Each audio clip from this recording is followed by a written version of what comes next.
Depuis le coup d'envoi de la Coupe du Monde 2026, une question choque le monde entier. Et si la FIFA n'était plus totalement indépendante? Et si, pour la première fois dans l'histoire moderne du football, un président des États-Unis avait réussi à influencer directement une décision sportive prise pendant une Coupe du Monde? L'affaire Folarin-Balogun dépasse largement le simple carton rouge. Elle ouvre une porte que beaucoup espéraient ne jamais voir s'ouvrir, car derrière cette décision se cache un nom, Donald Trump. Et ce que vous allez découvrir pourrait totalement changer votre regard sur cette Coupe du Monde. À la fin de cette vidéo, vous comprendrez pourquoi certains parlent déjà du plus grand scandale politique de l'histoire du football. Tout commence lors du match entre les États-Unis et la Bosnie-Herzégovine. Folarin Balogun est expulsé après une intervention de la VAR, une décision qui paraît totalement logique. Selon le règlement de la FIFA, un carton rouge direct entraîne automatiquement une suspension pour le match suivant. Le scénario semble donc écrit.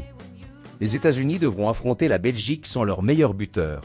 Personne n'imagine alors que quelques heures plus tard, tout va basculer.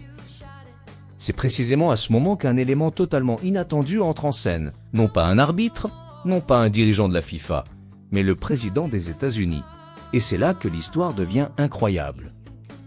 Selon les révélations du New York Times, Donald Trump aurait personnellement appelé Gianni Infantino. L'objectif? Obtenir un réexamen du dossier Balogun. Dans le même temps, une équipe d'avocats mobilisée avec le soutien de la Maison-Blanche conteste officiellement la procédure ayant conduit à l'expulsion. Quelques jours plus tard, contre toute attente, la FIFA suspend l'application de la sanction disciplinaire grâce à une disposition de son règlement. Résultat, Balogun peut jouer le 8e de finale contre la Belgique. Une décision qui provoque immédiatement une onde de choc. Car jamais depuis 1962, un joueur expulsé lors d'une Coupe du Monde n'avait retrouvé aussi rapidement le droit de jouer dans un match à élimination directe. Et c'est précisément ce précédent qui dérange. Parce que beaucoup se demandent désormais si tous les pays auraient bénéficié du même traitement. Ou si ce privilège n'existe que lorsqu'il s'agit du pays organisateur, et surtout lorsque Donald Trump intervient. Pendant ce temps, la fédération belge exprime son incompréhension. Plusieurs observateurs européens dénoncent une décision dangereuse. Même certains anciens arbitres reconnaissent que cette affaire risque de créer un précédent extrêmement délicat. Car une Coupe du Monde repose sur un principe fondamental, l'égalité entre toutes les nations. Si une intervention politique peut modifier une décision disciplinaire, alors ce principe commence sérieusement à vaciller. Mais ce n'est pas seulement l'affaire Balogun qui inquiète. Le véritable problème est ailleurs. Et il concerne directement la relation entre Donald Trump et Gianni Infantino. Depuis plusieurs mois, les deux hommes affichent une proximité rarement vue entre un chef d'État et le président de la FIFA. Rencontres officielles, déclarations chaleureuses, présence régulière lors des événements liés au mondial. À chaque apparition, une question revient. La FIFA est-elle encore capable de résister aux pressions politiques? Ou est-elle devenue dépendante de son pays hôte? C'est précisément cette image qui nourrit aujourd'hui les critiques. Car plus Trump apparaît influent, plus l'indépendance de la FIFA semble remise en question. Il faut comprendre une chose. La Coupe du Monde 2026 représente un enjeu économique gigantesque. Des milliards de dollars sont en jeu. Les États-Unis veulent faire de cette compétition une réussite absolue. Une élimination précoce de leur sélection aurait été un énorme coup dur pour l'image du tournoi. Alors, lorsque Balogun risque de manquer le match contre la Belgique, certains voient immédiatement un problème dépassant le simple cadre sportif. Et c'est exactement ce qui alimente aujourd'hui toutes les théories. Mais le plus troublant arrive maintenant, car la FIFA affirme avoir simplement appliqué son règlement. Pourtant, beaucoup d'experts répondent une chose, le règlement existait déjà depuis des années. Pourquoi cette disposition exceptionnelle n'avait-elle jamais été utilisée dans un cas comparable lors d'une Coupe du Monde moderne? Voilà la véritable question, et jusqu'à présent, personne n'a apporté une réponse qui convainc tout le monde.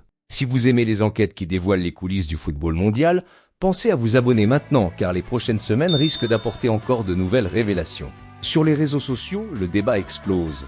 Certains défendent la FIFA, ils estiment que l'organisation n'a fait qu'utiliser une possibilité prévue par son code disciplinaire, d'autres, au contraire, parlent d'un précédent extrêmement dangereux.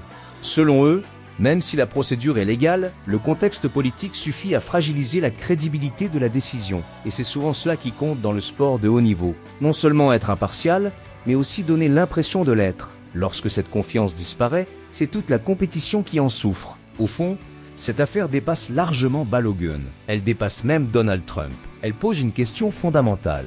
Qui dirige réellement le football mondial? Les institutions sportives ou les puissances politiques capables d'exercer une influence lorsqu'un intérêt national est en jeu? C'est cette frontière qui semble aujourd'hui de plus en plus floue. Et imaginez maintenant une seconde. Si demain une autre grande nation demandait le même traitement, la FIFA accepterait-elle encore? Ou cette exception restera-t-elle réservée à une seule situation? C'est précisément cette interrogation qui continuera à alimenter les débats bien après la fin de cette Coupe du Monde. Une chose est certaine, l'affaire Balogun restera comme l'un des épisodes les plus controversés du Mondial 2026. Qu'il s'agisse d'une simple application du règlement ou d'une décision influencée par un contexte politique exceptionnel, une réalité demeure. La confiance envers la FIFA est aujourd'hui plus fragile que jamais. Et vous, pensez-vous que Donald Trump a réellement influencé la décision de la FIFA, ou estimez-vous que l'organisation n'a fait qu'appliquer son règlement? Dites-le en commentaire. Le débat est ouvert.